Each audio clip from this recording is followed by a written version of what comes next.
But now on to our guest speaker, who I'm extremely excited about, Dr. Dirk Vandewalle. If you've listened to NPR about any of the sort of situation developing in Libya, you've probably heard him on the radio. And that was the first thing that tipped off the Windham World Affairs, that we should really be having someone like this speak to us, someone who really knows so much about Libya. It's very unusual in the U.S. to have someone with that sort of information, and so to have him just around the corner has been even better, so that we can have him come and speak. He's been a longtime faculty member at Dartmouth College, and has written a wonderful book, which I recommend to all of you, called The History of Modern Libya, which came out in 2006. So without further ado, I would like to welcome our speaker, Dr. Dirk Vandewalle. Well, good evening, everybody. I'm delighted to be here. It's, being at Dartmouth, and at least affords me the opportunity once in a while to go out and, rather than talk to my academic colleagues, to have a chance to chat with people who are not academics, which sometimes is a good thing, to get a sense of reality sometimes from all of that. As Katie said, this has been an extraordinary kind of few months, particularly for somebody who is a specialist on Libya. But before I want to say a few words about Libya, I would like to kind of put into context some of what we've seen in the Middle East over the last few months. As you know, although Libya is probably the kind of the most visceral conflict that has erupted in the Middle East over the last few months, of course the conflict did not start in Libya. It really started in Tunisia.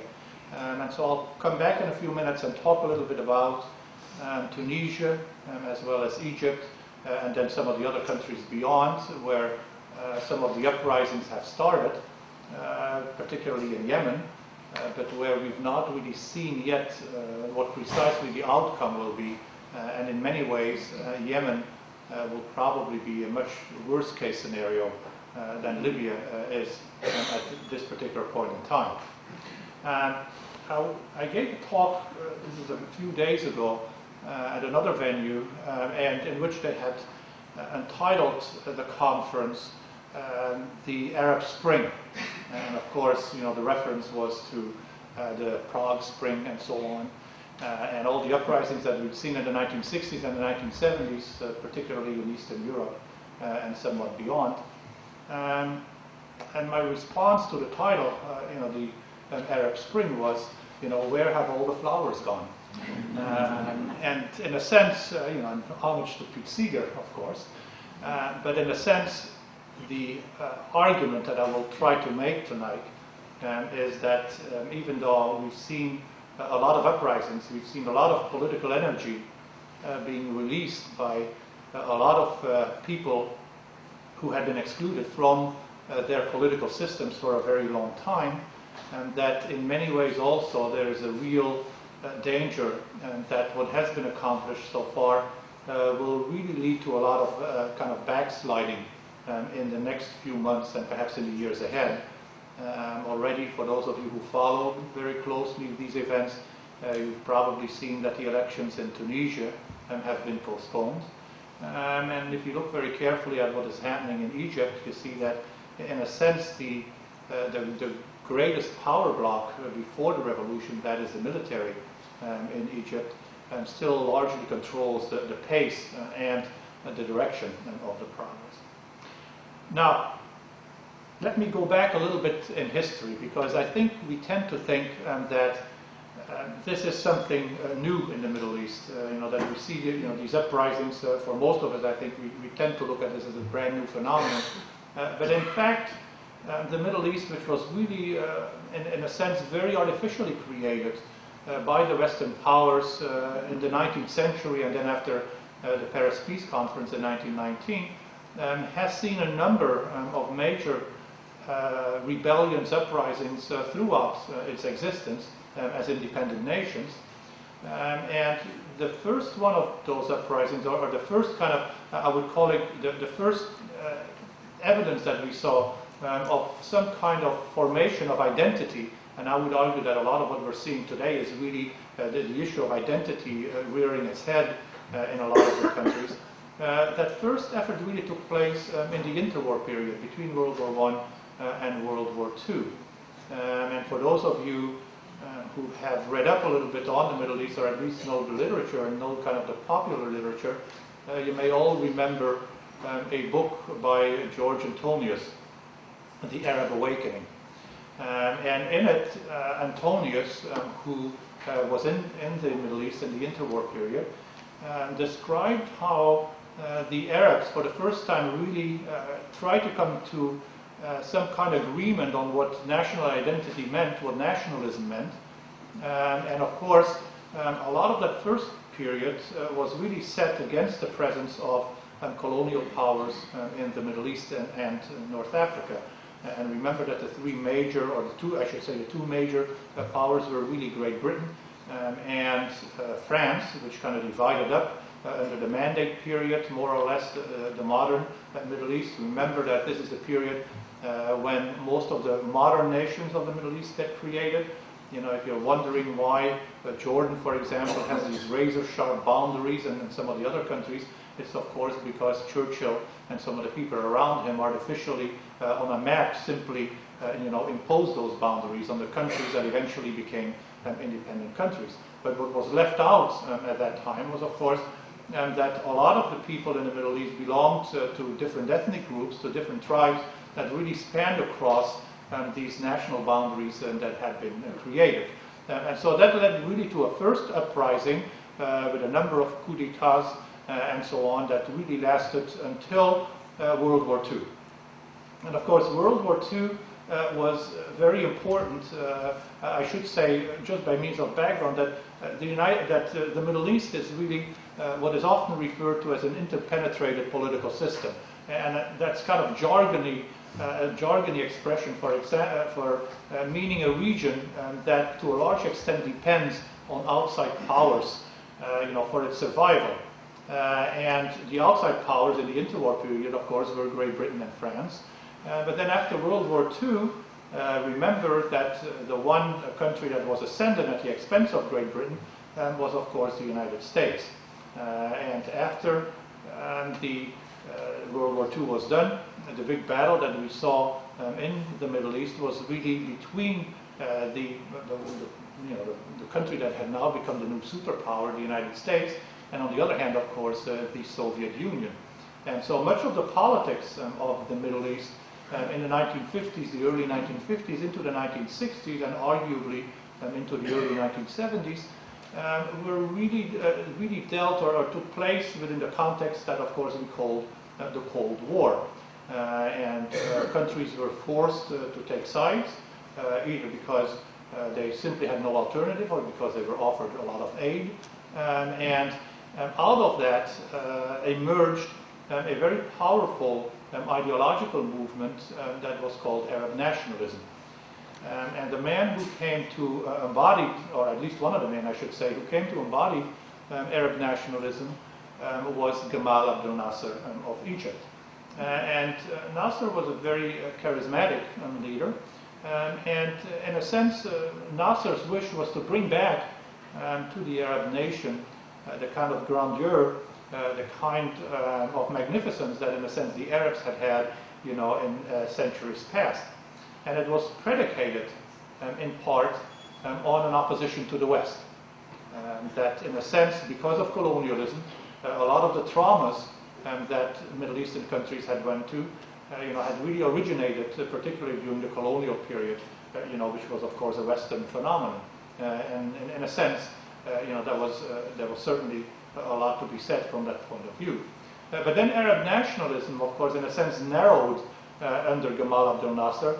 It spread a little bit in a different version in Syria and Iraq by what was called the Ba'ath Party. But in a sense, what Arab nationalism was really all about was, again, this kind of trying to come up with an identity for the Arab nations. And to do so, Gamal Abdel Nasser argued in relative isolation, anti-Western, certainly, but also, of course, infused with the values that the Arabs had held dear for centuries. And part of that included, at least initially, Islamic sentiments. And then, of course, when it became clear that Islam could be a viable opposition to many of the regimes in the Middle East, particularly in Egypt, of course, then Nasser turned against the Islamic movements, particularly the Muslim Brotherhood, and tried to suppress them. And in a sense, it was both a high period for the Arab world, and it was also an utter defeat, because remember that in 1967, the first really major war between the Arab countries themselves and Israel, and of course Israel had always been seen by Nasser and by the Arab nationalists as kind of a Western implant into the heart of the Middle East. But in 1967, Nasser, you may remember, Nasser, Egypt, and Syria, and the collection of Arab countries that came to his support, lost the war against Israel. Lost an enormous amount of territory, lost part of what eventually became known as the occupied territories, etc. And in a sense, it really marked a major turnaround. It led to all kinds of demonstrations in the Arab world. It was really, in a sense, a second uprising of the Arab world. And it led to the realization, particularly among a lot of younger people, that these regimes who had led their countries for so long, in a sense, were bankrupt. They were morally bankrupt. Their ideology, in a sense, had proven largely empty. Certainly, they had bankrupted their countries economically. As a matter of fact, very soon after the 1967 war, when another war took place in 1973, the Ramadan, Yom Kippur War in the Middle East, Egypt was forced to go to Saudi Arabia to ask for money to essentially sustain itself. And so the core country of the Arab world, Egypt, was really taken out of the equation. And what we saw after 1973, and in a sense something that dramatically changed the entire Arab world, was really the emergence of what we call either the Arab Gulf states or the Persian Gulf states. When you go to the Middle East, you always have to be careful whether you call them Arab Gulf states or Persian Gulf states. If you're in Iran, you want to call them the Persian Gulf states, and vice versa. You don't want to be caught out misnaming them. But it marked really a terrific change in the region, and in a sense, it brought to the foreground in the Middle East a very, very conservative set of countries that now, in a sense, were really the powerhouse, the new powerhouse of the region. And it introduced a very, very conservative, and I should say a very regressive almost, and certainly a very, very coercive set of regimes. All of the Arab Gulf countries, for those of you who know a little bit about, there are 6 of them in the Arab Peninsula. All of them are headed by, essentially by dynasties, by families. None of the rulers are held accountable in any way that you can think of. And so it's and of course the population has been kept quiescent for very long periods of time. Now, in a sense, it's this kind of repression that had really gone on for almost 40 years in many countries. If you think back, for example, to one of the countries I'll talk about in a minute, Libya. Remember that Muammar al-Gaddafi came to power in 1969, so this is 42 years ago. 42 years of ruling a nation without any kind of political accountability, without any input of the citizens. And so Libya, in a sense, is only a microcosm of many of the other countries in the region. And so what we saw, very interestingly enough, was that, first of all, we had seen, ever since the late 1960s, and I should say, in part supported by the United States, a number of countries in which certainly accountability has been thrown out of the window. For those of you who are old enough to remember the independence of Tunisia in 1956, and then the man who came to power, Habib Bourguiba, here was, in a sense, very much an example of what had happened in the Middle East over the last 40 years. Remember, Bourguiba came to power in 1956 after a pretty long nationalist struggle against the French that was essentially non-violent. that was really based on a number of programs that Bourguiba had systematically propagated in Tunisia. Bourguiba himself was very much pro-Western, was educated at the Sorbonne, was trained as a lawyer, and so in Tunisia we had a very good example of what eventually became a very, very successful transition from colonialism into that second period of the Middle East that I talked about. And indeed, during the first 20 years or so of Bourguiba's reign, it looked like, for all practical purposes, Tunisia was really becoming what it called itself in French, the pays pilote, kind of one of the guiding lights in terms of thinking about economic and political development in the Middle East. And then, of course, Tunisia, in something that we'll see reflected in many of the other countries in the region, in a sense became very autocratic. Bourguiba first extended his period as president a number of occasions, and then finally, kind of throwing all precautions and all pretensions to the side, had himself appointed as president for life. And in a sense, it was that kind of transition from essentially a Western style, more or less a democracy, certainly where there were labor unions and so on, and that had an impact, to a really autocratic system that really found it kind of served as an example for what happened throughout the rest of the Arab world. In Egypt, of course, Gamal Abdel Nasser had died in 1970. The military, perhaps not surprisingly, had kind of emerged as the only body that was coherent enough to really lead Egypt past Nasser. And so ever since, Egypt has had military rulers at the head of the country. So in a sense, the kind of uprisings that we saw, that I'll talk about in a minute, took place within a kind of a political climate in which for almost 40 years citizens had systematically been removed, in a sense, from political life. And certainly there were all kinds of pretensions to the contrary. Egypt had a party system, at least in principle, what is often referred to as a hegemonic party system. That is, yes, you do have political parties, but there's really only one party that has a chance for succeeding, and that was, of course, the party of Anwar Sadat, and then the party of Mubarak later on.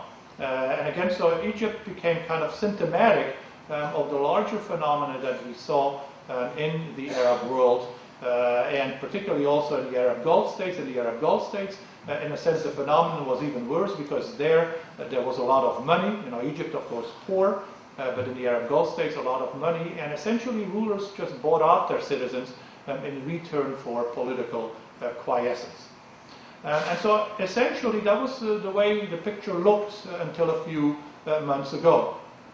And if you would have asked most close observers, including myself, whether or not we thought that there was any possibility of kind of popular uprising or the ability of citizens to actually be able to stand up to the regime, I think most of us probably would have said no. And I remember doing an interview for NPR about 3 days before the Libyan uprising, in which I was asked specifically that question, do you think this will ever happen in Libya? And of course, I said promptly no. And then, of course, 3 days later, it happened.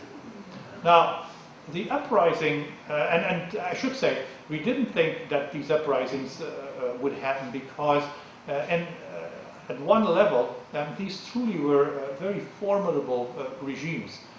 In all of the countries of the Middle East, military expenditures for security purposes had been the highest in the world for almost 40 years. There were years when Saudi Arabia, the United Arab Emirates, Egypt, at one point, would spend almost 50% of their annual income, for example, on military weapons. Of course, eagerly supplied by outsiders, whether it was the United States or the Soviet Union. But in addition to that, to the military expenditures, as I said, there were also enormous security apparatuses. And as a matter of fact, in Arabic, we normally refer to these states as muhabarat states. That means they're states that are totally controlled by the security organizations that work at the behest of the government. And so in Libya, for example, you had roughly about 12 to 13, 14 different security organizations that controlled every single aspect of a Libyan citizen's life, and of course reported very directly to Gaddafi and a very tight circle of confidence around him. And then, despite all this, despite the presence of these coercive security institutions, we saw the first uprising, of course, in Tunisia. In Tunisia, once Bourguiba, the man that I have talked about a few minutes ago, had been deposed in 1987, he was totally unstable at that particular point in time. And the man who had been his prime minister, who came out of a military background, had simply deposed him in 1987. And at that particular point in time, and I was in Tunisia, I lived in Tunisia at the time, everybody really thought that this would be a very good possibility for Tunisia to truly kind of move forward, to kind of do away with some of the excesses of Bourguiba's later years and so on, and that Tunisia again could become this real kind of, again, the pays pilote, the kind of the example to be emulated throughout the Arab world. And what we saw, in effect, was just the opposite. We saw that the man who took over from Bourguiba, Zine al-Abidine bin Ali, in effect became even more authoritarian than Bourguiba. And very interestingly enough, there was a side note to this, and the side note was that bin Ali claimed that he needed to be so authoritarian to keep the system in place, to keep control of an Islamic movement that had started. And this notion of Islamic movements becoming the destabilizing force in a lot of Arab countries was one of the things that was used consistently by almost every single regime in the region thereafter in order to, first of all, kind of do away, or at least to give the impression that the kind of coercive measures that they were taking were legitimate, but also, secondly, really in pursuit of superpower aid to their countries. And so even though a lot of these movements were highly exaggerated, certainly they attracted a lot of attention in the West, and certainly were used on a number of occasions, particularly in Tunisia again after 1987, to, in a sense, keep the United States involved. And of course, on our side, and this was the flip side of the picture in a sense, we also judged for a long time that indeed the rationale for maintaining these regimes was precisely some of these almost fictitious movements that existed, or had to some extent been fictionalized by the local regimes. And so when the uprising started in Tunisia, I think certainly the Tunisians were not very surprised. They were perhaps surprised that the revolt, as it was called, or the uprising in Tunisia, spread so rapidly. Remember, the actual catalyst was a young man who, in a very typical fashion, anybody who knows anything about Tunisia would recognize the story. A young man who had been quite well educated, couldn't find a job, was trying to get a license to peddle some vegetables and so on in one of the markets in one of the cities of Tunisia, and had been humiliated by the police, had been slapped around, and then set himself on fire. And in a sense, that truly was the catalyst, and that then sparked a number of uprisings, not just in the little city where he was from, but very, very quickly throughout Tunisia. And it was very, very clear what, in a sense, these, and I should say, the first thing that was really surprising was, first of all, you had a lot of young people that obviously had taken part in these uprisings, but also a lot of the professionals, for example, in Tunisia, lawyers and so on, academics were involved. So it cut across a large swath of society, and it was also very clear very early on that this was not an issue purely based on the kind of economic performance of the regime. Certainly Tunisia had remained somewhat impoverished. Certainly Tunisia could have done a lot better, but in a sense what fueled the uprising more than anything else was kind of what I would call relative deprivation. The knowledge that in a sense certainly that Tunisia was relatively poor, but that Tunisia also could have done much better. And of course, when I say that, what I'm trying to convey is that every Tunisian knew that there had been enormous and massive corruption around the family of the president, particularly around the wife of the Tunisian president. And so Tunisia, in a sense, set the stage, but then the big country, the most important country, in a sense, still in the region, Egypt, very soon saw the same kind of phenomenon. Again, everybody thought that Egypt, with all these Muhabarati security organizations, that whoever protested simply would not be able to persevere, that the secret police would haul them away.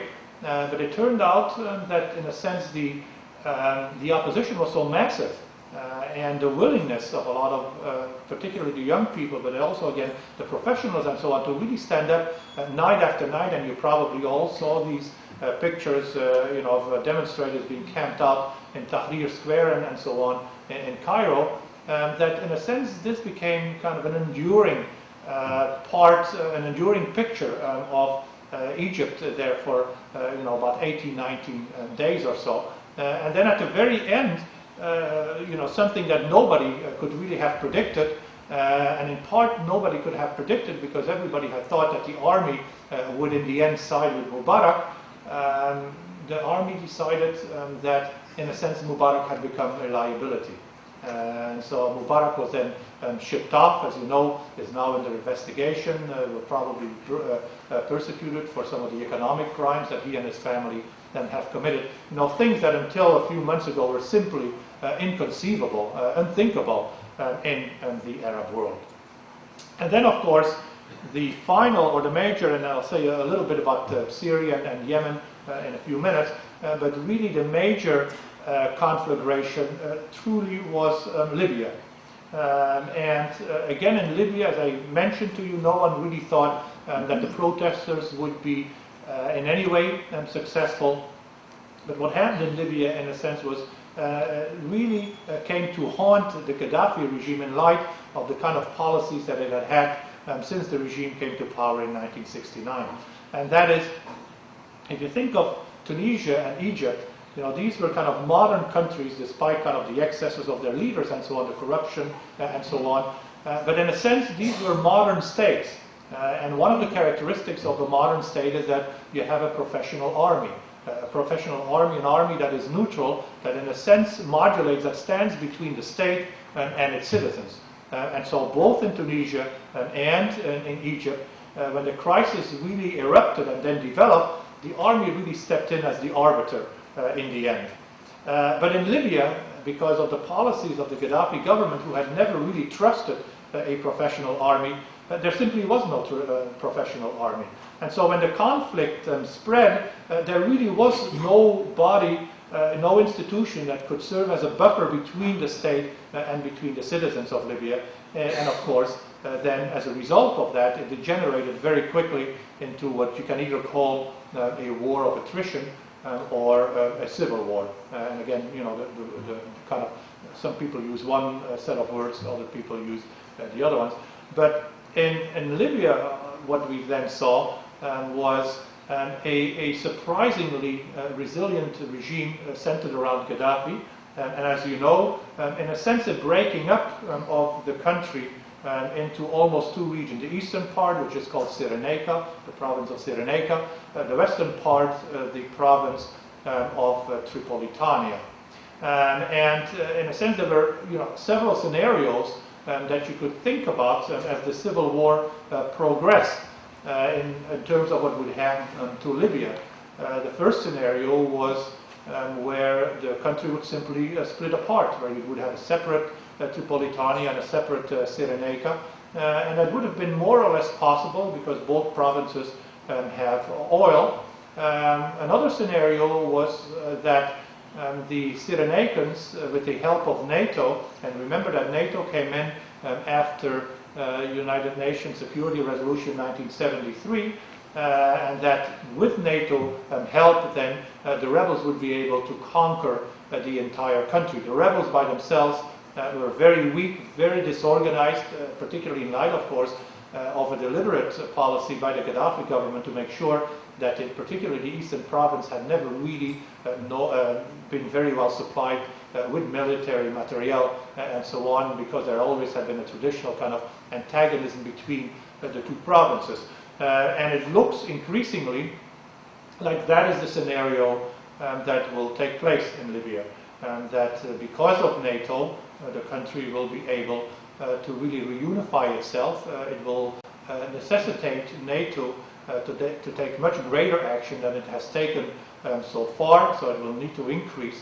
And in a sense, NATO has gone very far beyond the mandate already that was given it under the United Nations Security Resolution. Remember that resolution only talked about any measure to protect civilians, whereas, of course, what we've seen over the last 2 weeks or so have been very intense bombardments that have nothing to do at all anymore with protecting civilian population, but really are now meant to drive the Gaddafi regime from power. So the kind of, the slippery slope that the Obama administration talked about initially when the Libyan crisis started, in a sense, has come to pass, and in a sense we're much deeper involved. Remember when President Obama gave his first speech on the Libyan crisis, that he promised some support, some diplomatic support initially, that he said this would be over in a matter of days. And here we are almost 3 months later.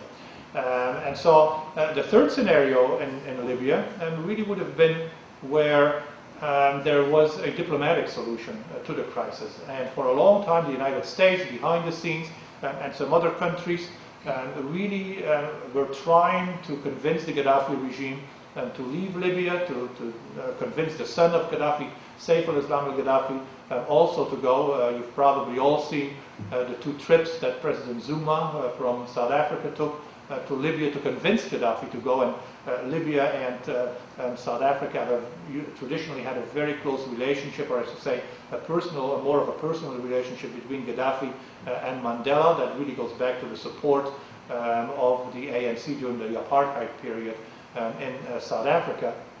And despite this intervention about South Africa, it's quite clear that Gaddafi is not interested at all in a diplomatic solution, and so is not really willing to go. So again, which leaves only the one scenario that I described to you a minute ago, and that is a kind of a reconquering of Tripolitania by NATO forces.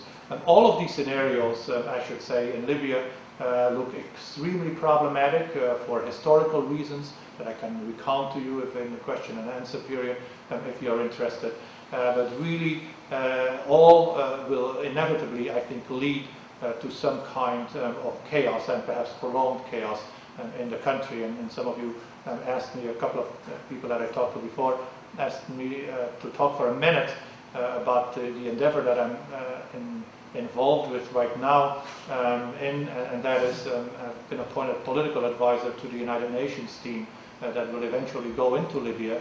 And at the United Nations, we're trying to come up with different scenarios through a number of functional organizations within the United Nations to think forward and to think about possible scenarios, for what happens post-Gaddafi, and how, in a sense, you can alleviate a lot of that chaos that I just described. And I'll be glad to talk about that again in the Q&A as well. A very quick word then to finish, perhaps, on Syria and Yemen. And in Syria, particularly over the last few days, we've of course seen a number of very substantial developments.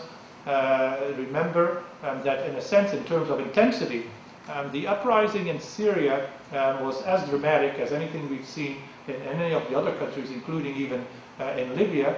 But the major differentiation, of course, has been that the Assad regime has shown no inclination whatsoever to negotiate with the opposition.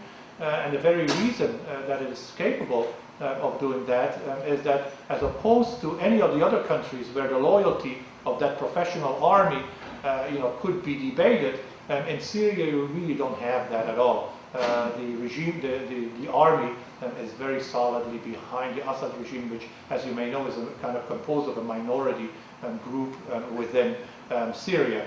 You've probably seen over the last 2-3 days that the Syrians have moved into the towns by the Turkish border, again indicating that they're not at all interested in any kind of diplomatic or political solution to their problem. And then, of course, finally, there is also Yemen, and the problems in Yemen started also about a month and a half or 2 months ago. Yemen is, of all the countries that we are talking about tonight, the poorest country, the very poorest. Yemen has enormous economic problems. Sana'a, the capital of Yemen, will probably very soon run out of water completely, with over 1 million people living in it. In part because the impoverishment of the population has become so intense, and as a result of the strife over the last few weeks, that a lot of the people that handle the pumps that pump water from the aquifers below Sana'a no longer have the money to buy the petrol to run their pumps. You should also know this is a country where 50% of all water, all usable water, is used to produce khat, which is a kind of a light narcotic that Yemenis chew in the afternoon. So a total waste of water. And so that in addition to the kind of political problems and military problems in Yemen, you could truly have an ecological disaster as well as the conflict unfolds. Again, no real solution visible in Yemen at this particular point in time. Yemen, much like Libya, is a tribal society. The big differentiation, of course, is that Libya has an enormous amount of money. Yemen has no money whatsoever. So the Yemeni, what happens in Yemen, the kind of the Yemeni scenario may in the end probably be the most brutal of all of the uprisings that we've seen. Now, the final question for tonight, then, at least in my presentation, is, where will all of this lead us? Are these really revolutions? And you may have seen that a lot of, particularly the popular press, likes to talk about these uprisings as revolutions. And as a social scientist myself, I'm always a little suspicious when I hear that. Normally a revolution means that there is truly a kind of a complete overthrow of a set of social classes by a number of other social classes. And when you think about it, in the Middle East, we haven't really seen that at all so far. What we've seen is at best what I would call regime change. That is, we think of what has happened so far in Tunisia and Egypt. It's really, kind of rewriting perhaps the constitution, promising some elections, and of course, and I'll be glad to talk about this again in the Q&A, and this kind of obsession with elections, has become part and parcel of all of these revolutions, largely inspired by the West. And you have to ask yourself, how meaningful are elections if in a lot of these countries where even the very basic prerequisites of a modern institutional political life do not exist. So my take on all of this is, and of course, it really is too early to say. You may remember that famous line that's attributed either to Zhou Enlai or to Mao Zedong in China, when they asked him, well, what do you think about the revolution of France in 1789? And his answer was, well, I don't know, it's too early to tell. Well, and in a sense, that's kind of, I wouldn't want to wait, 200 years to judge these things. But on the other hand, it may be a little bit too early to judge whether the kind of uprisings that we've seen in the Middle East so far will really have an impact, a lasting impact on the region, or whether indeed they will remain what I've just described kind of as regime change. That is, you change the constitution, you bring a new ruler in, but essentially the very basic power blocks of society don't change. And so if you think, for example, what I mentioned when I started my talk tonight, that the elections in Tunisia have already been postponed, that in a sense the real power block and determining which way Egypt will move remains the Egyptian military, that, as I said, the Syrian military will remain unmovable, you really have to question, what the kind of the lasting value will be of some of these upheavals. Now, I think there will, in a sense, always be some results from this. It's become clear, I think, to all that the kind of regimes that existed, that for 40 years, denied a voice, a political voice, to most of their citizens, in a sense that has become an obsolete system.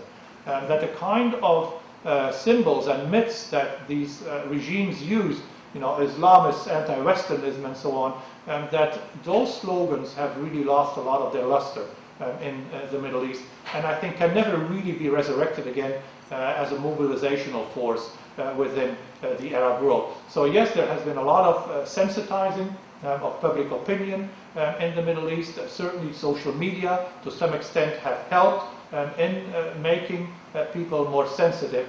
But on the other hand, as I mentioned, and let me end on that phrase, whether or not that will lead to really sustained and long-lasting reform of the Arab political systems as we've known them, let's say since the late 1950s, early 1960s, to me at least, at this particular point in time, still remains largely problematic. Thank you.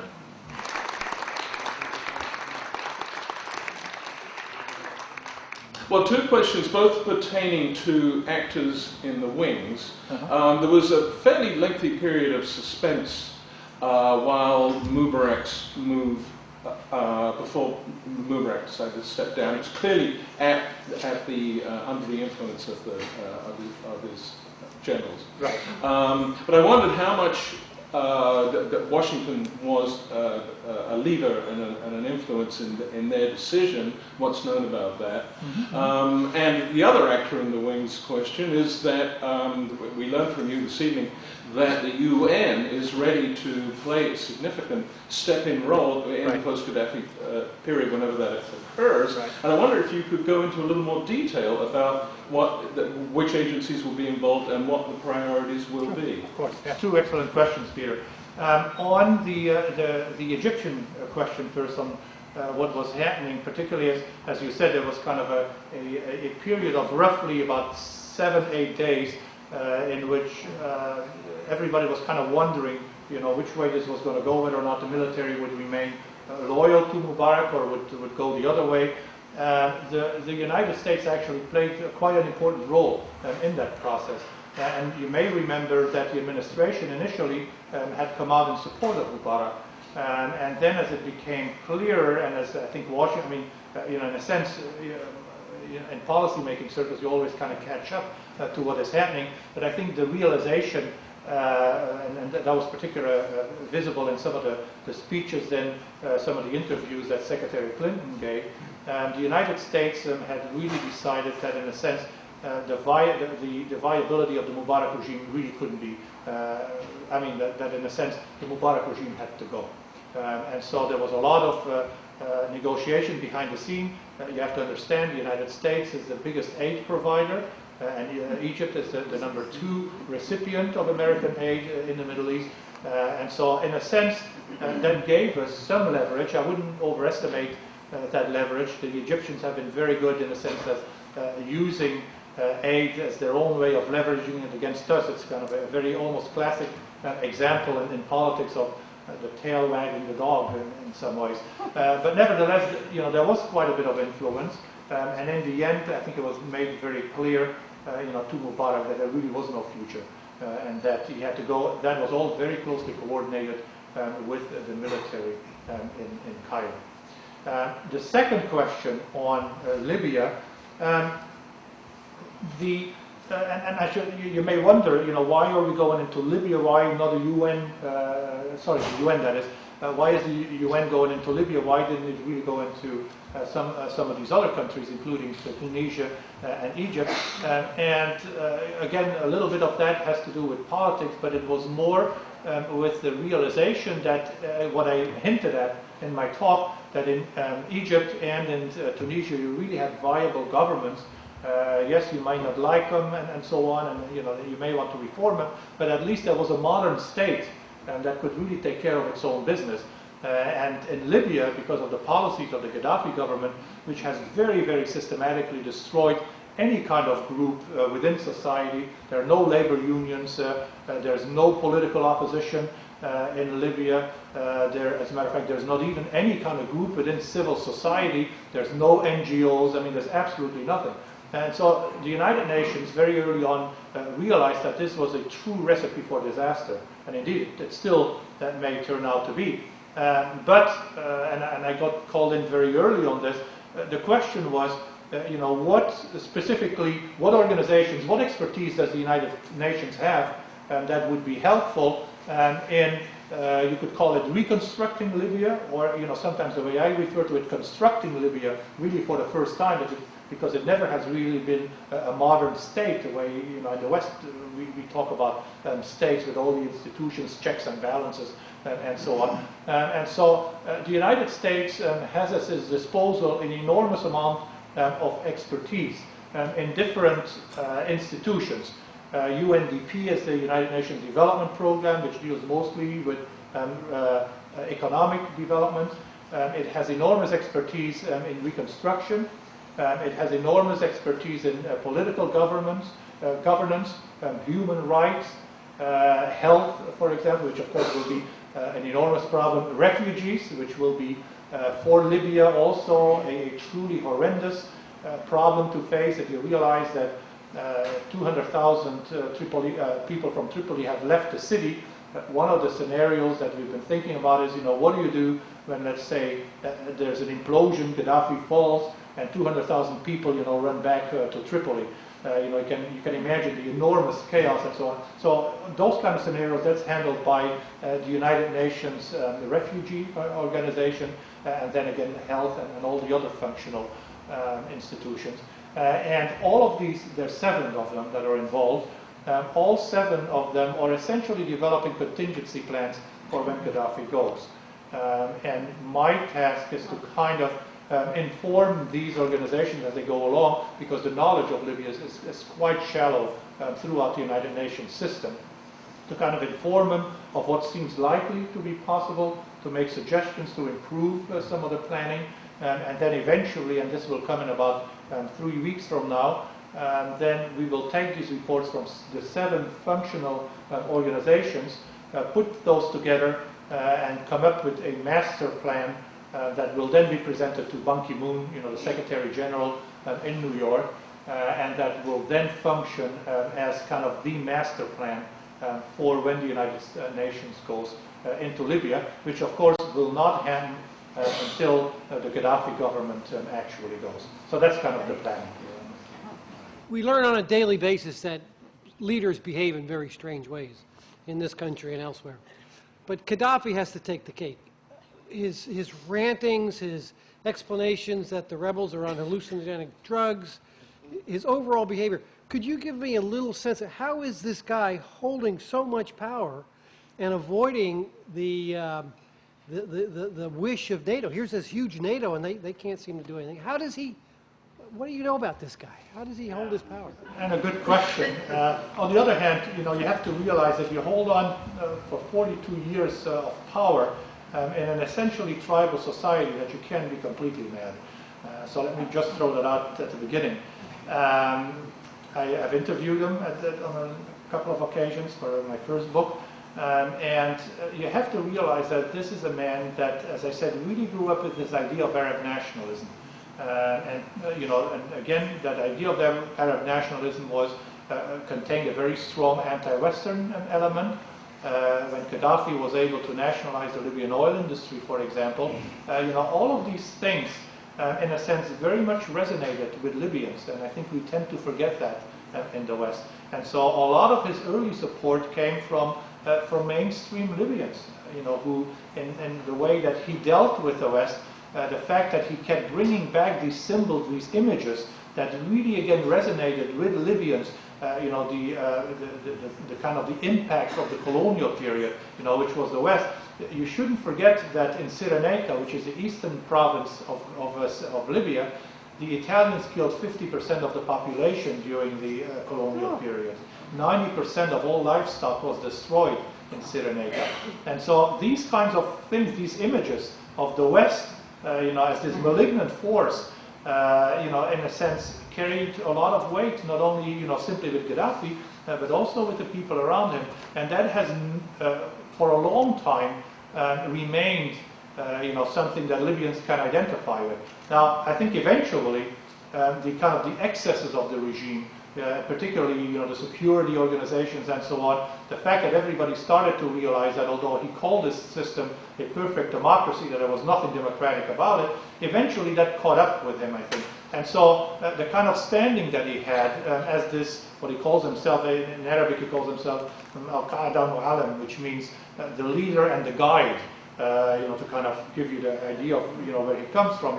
He really thinks of his philosophy that was embodied in the Green Book, really as kind of worthwhile studying and so on. And I should say that unfortunately some of my academic colleagues over the last few years, after we had renewed our ties with Libya, went to Libya to kind of give him that, kind of reinforce that image that indeed he was this big, philosopher and so on, in exchange, of course, for a handful of petrodollars as they were coming back.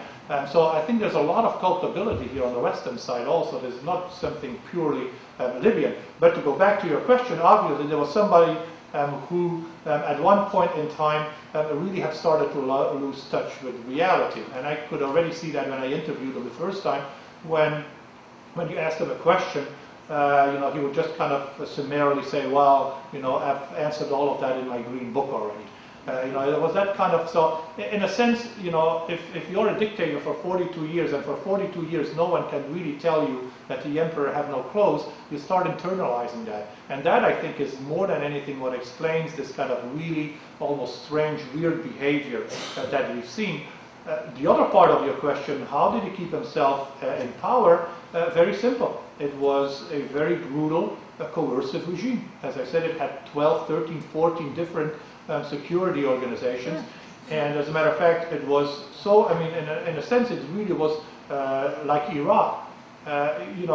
People, in a sense, when you were in Libya, you saw very few police.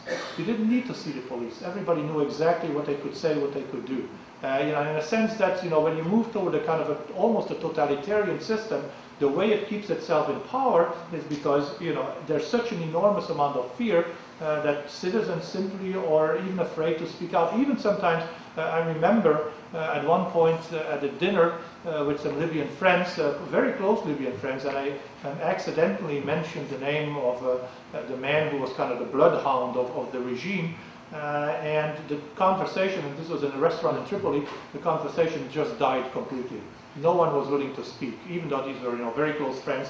Everybody was just worried that if somebody would have even answered my question, that they would have been picked up, that there would have been reprisals against the family and so on. So that's in a sense what sustained. It started really as strong popular support, as I said, because people could identify with the ideas, but gradually that was really undercut, hollowed out by the repressive regimes of the Gaddafi security organizations at home. For those of you who are interested in kind of how these regimes managed to do it, there's a great book by Hisham Matar, who is a Libyan dissident whose family lived in Libya, and his father was picked up and disappeared and so on, who has described this kind of phenomenon where you don't see any anybody publicly speaking out, because everybody knows automatically what that means, not just for yourself but also for your family. I think it's very hard sometimes in a Western setting to really feel what it's like to live in a kind of a society where you literally have to weigh every single word that you say, and that certainly was Libya. Everybody, you may have seen, particularly when the Libyan debacle took place, there was a period for about 3 weeks when Western correspondents just couldn't stop talking about tribes. Right? And I would literally get called out of bed at night, because either New York Times correspondent or whoever wanted to talk about tribes. And the point was, in Libya, the tribes played very little role in any of this, and as a matter of fact, probably will not play a very big role in the future of the country, in part because In Libya, tribes have really lost, for all practical purposes, their political relevance. They're socially relevant, they're relevant for issues of identity and so on, but they really have no, and they're certainly, they were relied on in a very classic divide and rule policy by the Gaddafi government to keep himself in power, but in a sense they really weren't relevant anymore as a kind of centers of power within the country, and I don't think that will change. So in Libya, I would discount tribes. On the other hand, in Yemen, what we've seen is, in a sense, really the resurgence of tribal identity. And in Yemen, tribes still, the confederacies of tribes, or in a sense what is right now fueling the ongoing fighting, that Saleh in a sense belongs to a different tribe than the ones, or the triple tribal configuration, I should say, than the ones that are now his opponents inside Sana'a at this particular point in time. So again, you have to kind of judge what country you're talking about. Sometimes tribes remain relevant, but as I said, in Libya, they're not really that relevant anymore. Thank you, Speaker. My name is Pascal, and I'm an African. I'd love to ask a few points. I know African Union has had a lot of interventions in many African conflicts. And what I have observed in this Libyan scenario, the West just jumped quickly without its diplomatic relations vis-a-vis African body. And don't you find it like undermining African ability to intervene and settle the conflicts? And my other point is, the US and the other countries just jumped to acknowledge the rebels' envoys or to the ambassadors and so on before even they formed the former government. And it kind of troubled me to see all those kind of scenarios. And is the US and its allies provoking or having more troubles towards the terrorism because of this Libya issue? I was seeing Libya as being ungovernable like Iraq, those kind of. Yeah. The issue of the African Union is a really vexing one, in that, as you said very clearly, and I think you're absolutely right, the West really, in a sense, jumped the gun. Again, you may remember how this all came about, particularly in Libya. The United States, President Obama in particular, initially, you may remember, very, very reluctant to go in, arguing very vociferously on a number of occasions that Libya was not in our national interest at all. I mean, certainly we had some financial interests in the oil sector and so on, but that as a nation, Libya was not in our interest.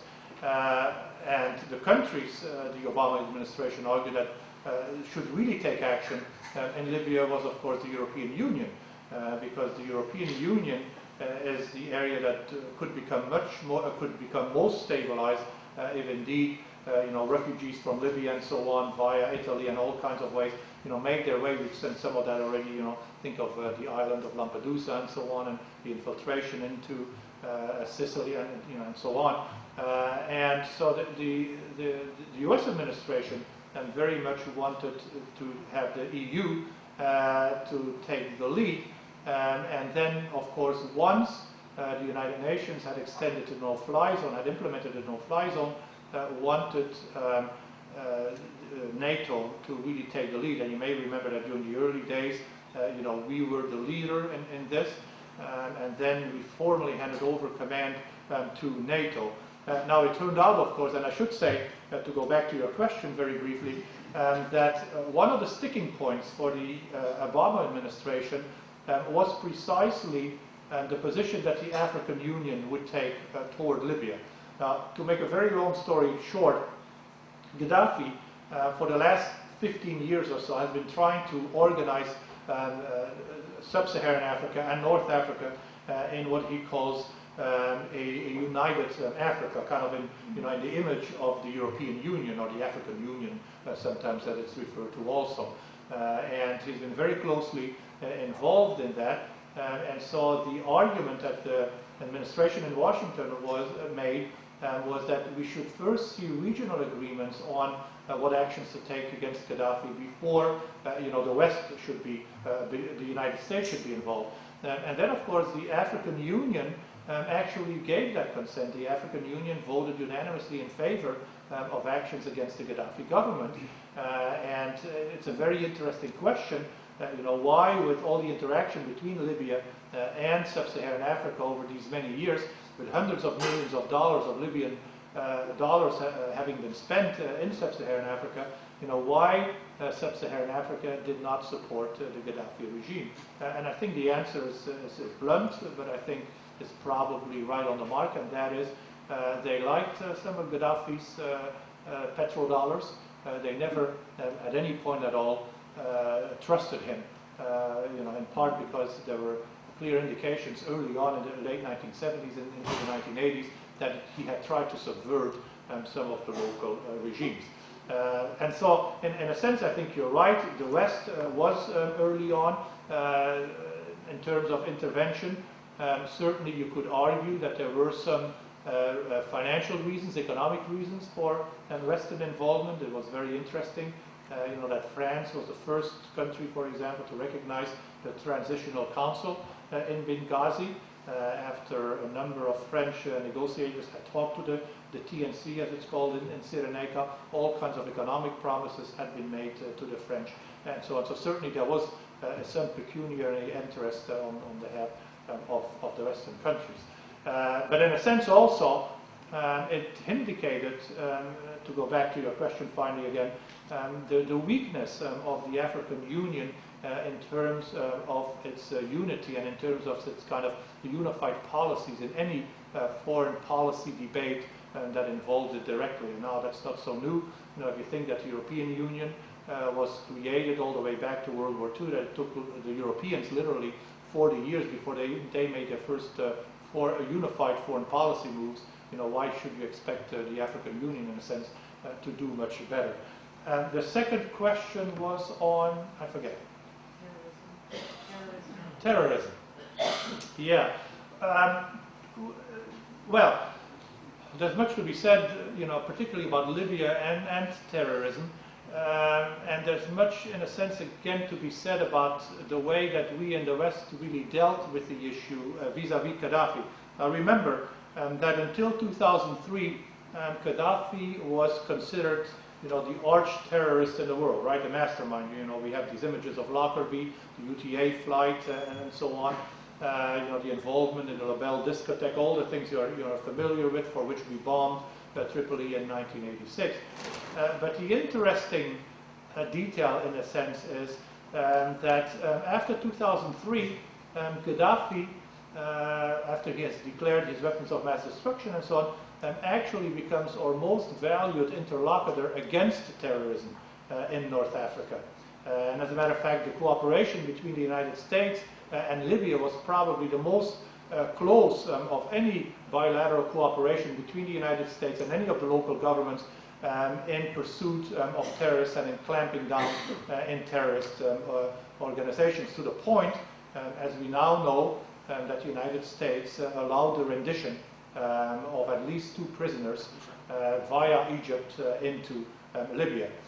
So it's a very, very strange phenomenon. And then, of course, when 2011 comes around, in a sense, we turn around again. And I should say, very interestingly enough, I've told you a few minutes ago about all these Western intellectuals and public intellectuals who went to Libya to curry favor with Gaddafi, that a lot of these individuals were then the ones who led the fight in Washington to convince the Obama administration to take action, military action, against Libya. So I testified before John Kerry's committee, Senator Kerry's committee in Washington a couple of months ago, together with Richard Haas, who's the director of the Council on Foreign Relations, and this kind of question came up. Well, why is it that in these cases, we tend to kind of label countries terrorists, and in other cases we don't. And Haas gave one single-word answer, and he said hypocrisy. So, in a sense, that is part of the answer to your question. Well, it falls to me to render thanks to Dr. Vandewalle for coming this evening for such an engaging, informative, I kept thinking, I didn't know that, and extemporaneous talk, I might say. There's no notes on the rostrum here. So thank you so much. And of course, there's the extra interest that you yourself will be involved and be a player in this going forward. So I hope you'll come back when you're back in the United States and talk to us again. One more question, sir. There's a plea for one more question. Thank you very much for your presentation. My name is Ali, I'm from Pakistan, and thank you for your book. If there's a free copy, I would love to read it.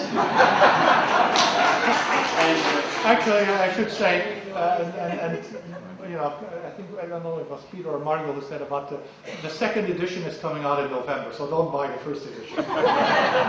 Well, when Gaddafi's case went into International Criminal Court, then I was discussing this with my Libyan friend, and then I said, congratulations, another dictator went into the International Criminal Court, and he said, do you think that United States really worried about the protection of civilians and democracy?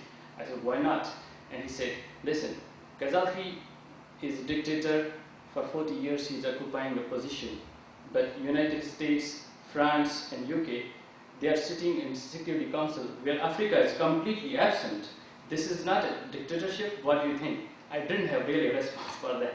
And second question he raised, he said, Gaddafi is in ICC and Bashir is also in ICC, and USA has supported that resolution, but USA is not subjecting itself to the same justice what it wants for the whole world. So I didn't find these questions, and I'm posing this question to you. Thank you. Thank you, and certainly that word hypocrisy, you know, kind of rings through in these instances as well. Let me give a little bit of a background here, in part because I wrote a background paper for the International Criminal Court, or at least for part of it, by Professor Bassiouni, that then went into Libya and you know, eventually indicted the Libyan government on crimes against humanity, as you may have seen. The International Criminal Court, in a sense, is a very interesting institution, in part because it seems to be able to insinuate itself more and more into kind of international political life. And so one of the big issues, or one of the big questions, is whether or not the International Court of Justice, what it embodies in a sense, is more and more becoming a norm, you know, a kind of international politics. Unfortunately, it suffered a little bit from the issue of leadership. The man who heads it in many ways sometimes has gone a little too far, very undiplomatically pushing the agenda of the ICC, but it certainly is a body with growing international stature. Now, the point is, in terms of the question that was asked, if you are indicted by the ICC, the International Criminal Court, as Gaddafi and his son, and then a couple of the people around him were, that means that any nation that has signed on to the ICC is obligated to extradite the people, you know, that happen to be in their territory. And so one of the big issues for Gaddafi has been, particularly when he was indicted by the ICC, you know, I remember I talked about this diplomatic solution that in a sense fell through. One of the big questions was, you know, where can Gaddafi go? You know, because he's going to have to go to a country that does not recognize the International Court of Justice. Now, there's very, very few countries in the world that do not recognize the ICC, but I should say it could come to the United States because we don't recognize it. Now, I don't think that's very likely. But, you know, again, to go back to your question, certainly in many ways, a lot of, you know, the fact that we're not part of the International Criminal Court, the fact that we don't recognize aspects of the World Court in many jurisdictions and so on, all indicate, you know, in a sense, a little bit this sense of hypocrisy that, you know, Haas talked about in front of Senator Kerry. So is this kind of first, I should also, just a very small factual thing I wanted to correct. The African Union actually is represented both at the Security Council and certainly within the General Assembly at the United Nations. Is this a, you know, a kind of an example of the superpowers or the West, in a sense, lording it over lording it over the other countries and taking unilateral intervention. I think to some extent you could probably argue that. Why is it, if you want to be very blunt about it, why is it that the United States is very interested, or has become very interested in persecuting, or I should say, in taking military action, or at least supporting military action in Libya, but has categorically refused to do so in Saudi Arabia and in Bahrain. In Bahrain, by the way, where the human rights abuses were as profound as the ones in Libya have been. So, I think we all know the answer, obviously. There's oil in them countries. And in a sense, Libya as an oil state for us is not important at all. So, yes, great powers do carefully weigh the kind of decisions that they make and sometimes take decisions based on their interest. And certainly, I think, in a sense, what we've seen in the Middle East is not surprisingly not different from that.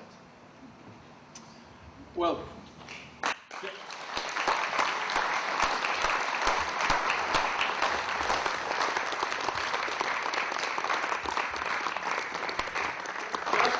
opera is not complete without a curtain and then demands for an encore and the star comes back out. I want to thank Ali for inventing the encore question and rendering thanks falls to me this evening, and I warmly again thank Dr. Van for a wonderful and engaging talk. I want to thank SIT for their hospitality in having us here this evening. I wanted to thank you for your attendance and for the really sharp questions that came in, and I do really want to close with an ovation of appreciation to Margot, who has got us where we are.